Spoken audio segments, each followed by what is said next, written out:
So ayan guys, nasa 65.3 yung battery voltage natin. And then naka-dual, naka-turbo na rin tayo. So ngayon guys ay i-try na natin sa top speed. Itong si 010X Falcon.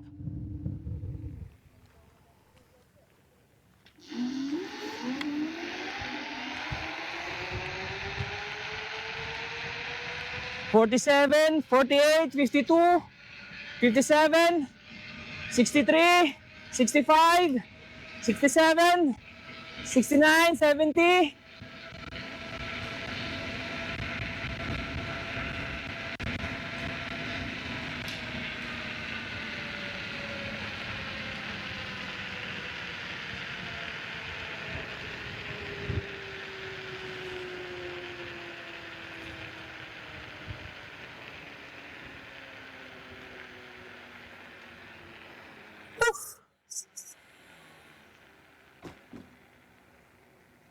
Okay guys, so base doon sa record natin sa display, nakita ko kanina nasa 72 kilometers per hour yung top speed niya sa display.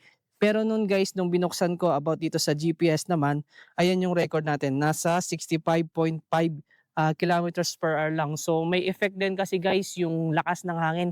Masyadong malakas din kasi yung hangin dito sa pinapag-top speedan ko.